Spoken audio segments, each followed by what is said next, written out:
Hi, welcome back. I'm glad you're here. There's something I've come to understand slowly over time that the more tightly we hold on, the more life resists us. And sometimes the only way to move forward is to let go. Not because giving up is easier, but because holding on has become too heavy. I used to think I had to control everything: my plans, my relationships, the version of me that others expected. I chased perfection. I tried to be everything to everyone. But somewhere along the way, I forgot who I was. I was exhausted, disconnected, always reaching, but never arriving. Then one day I asked myself, what if the things I'm gripping so tightly aren't meant to stay? That question changed everything. Letting go doesn't mean failure. It doesn't mean you don't care. It simply means you trust. Trust the flow of life. Trust yourself. Trust that when something leaves, it creates space for something better. And that space is powerful. Because when you're no longer clinging, you become open. You become magnetic. People can feel it, that you're not trying to force, to impress, or to prove anything. You just are. And in that quiet confidence and that lightness, things begin to flow naturally. I let go of the need to be constantly busy. I let go of trying to fix people. I let go of relationships that felt one-sided. I let go of old stories I used to tell myself that I wasn't enough unless I was achieving something. And every time I released something that wasn't truly mine, life rewarded me with more clarity, more alignment, and more peace. It's funny, the moment you stop chasing, the right things begin to come to you. The right people, the right opportunities, and most importantly, the right sense of self. Letting go is not about losing. It's about creating space for joy, for rest, for purpose, and for the quiet voice inside you that's been waiting to be heard. So maybe today you can ask yourself too, what am I still holding on to that's already asking to be released? When I first started slowing down, I felt guilty. Really guilty. I had this voice in my head, always whispering, you should be doing more. More work, more progress, more movement. Rest felt selfish, lazy even.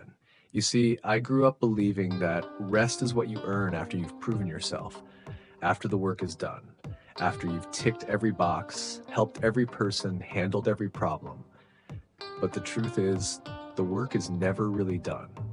There's always something else waiting. Another message to reply to, another deadline, another expectation. And so I began to ask myself, what if I don't wait until I break down to give myself permission to rest? What if rest isn't a prize at the finish line, but a necessary part of the journey? That shift changed my life. Now, I see rest as fuel, not weakness. I honor it the way I would honor sleep or food or love. I build it into my days without guilt. A quiet morning, a walk without my phone, 10 minutes just breathing, doing nothing. Rest allows me to show up fully, not as a version of me that's tired and running on empty, but one that's whole, grounded, present. And I noticed something beautiful. When I started resting more, my creativity came back. So did my patience. So did my joy. I realized I had been trying to pour from an empty cup. Now I protect my energy the way I protect my time. I say no more often. I choose softness over speed. I give myself space to be, even if the world is always rushing. Because this life, this one precious life, isn't meant to be burned out chasing an invisible finish line. It's meant to be felt, lived, breathed, and in those quiet pauses, that's where I find myself again. So maybe you need this reminder too. You don't have to earn your rest. You are allowed to pause just because you're human, and that in itself is enough. There was a time when my days were ruled by checklists. Wake up, work out, emails, meetings, tasks. And when I finished those, I would find more to do, just so I felt accomplished. It's strange, isn't it? How we've been taught to measure our worth by how much we produce. If we're not doing, we fear we're falling behind. But one day I noticed something. I couldn't remember what I had for lunch. I couldn't recall the color of the sky that morning. I was there, but I wasn't present. I was moving through life like it was a race, focused only on the next step, the next achievement, the next checkbox. And slowly I started asking, what if I measured my life not by how much I got done, but by how deeply I lived? That simple question began to change everything. Now I try to pay attention to the way my tea smells in the morning, to the warmth of the sun on my skin, to the laughter in a friend's voice, to how I feel, not just what I finish. Some days, I still get a lot done, but now I don't see that as the goal. The goal is to be here, fully in this moment, with all of me. Because I've learned, productivity can be addictive. It convinces you that your value lies in output, but presence, being truly here, reminds you that your life is happening now, not later, not after. I don't want to miss the beauty because I was too busy being efficient. I don't want my memories to be made of to-do lists. So these days, I still write down what needs doing, but I leave space between the lines for breathing, noticing, feeling. That's where life really lives. In the pause, in the presence. So if you've been rushing lately, maybe this is your sign to slow down, not to stop completely, but just enough to notice. Because sometimes the most productive thing you can do is simply be here. When I started to slow down, to live more simply, more intentionally, I noticed something. People began to ask questions. Why aren't you doing more? Don't you want to take that opportunity? Is everything okay? At first, I questioned myself. Maybe I was falling behind. Maybe I wasn't ambitious enough. Maybe I needed to explain myself more. But then I realized it wasn't about them not understanding me. It was about them not understanding this pace. We live in a world that praises hustle, glorifies being busy, and rewards the fastest. But I had chosen something else, a different rhythm, one where peace mattered more than pressure, where depth was more important than speed. And that rhythm confused some people. That's okay. You see, when you start to live in alignment with your values, when you let go of rushing, of pleasing, of proving, not everyone will cheer you on.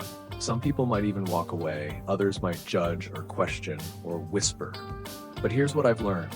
You don't need everyone's approval to live a life that feels true. You don't owe anyone an explanation for choosing peace. Sometimes walking slower means seeing more. Sometimes saying no to what everyone else says yes to is the bravest thing you can do. And sometimes the people who matter will come to understand, or maybe they won't. Either way, your journey is still yours. It's not about convincing anyone. It's about trusting yourself. So now, when someone doesn't understand why I choose a quieter life, I smile. And I keep going, slowly, steadily, and with peace in my heart. Because the right people will never make you feel wrong for being yourself. These days, when people ask me what brings me peace, I don't talk about big achievements or milestones. I don't mention promotions, applause, or success stories. Instead, I tell them about quiet mornings, when the world hasn't fully woken up yet and everything feels soft. About the sound of birds outside my window while I make tea. About reading a few pages of a good book without checking the time. About watering my plants and noticing how much they've grown. About sitting on the floor with someone I love, not doing anything special, just being.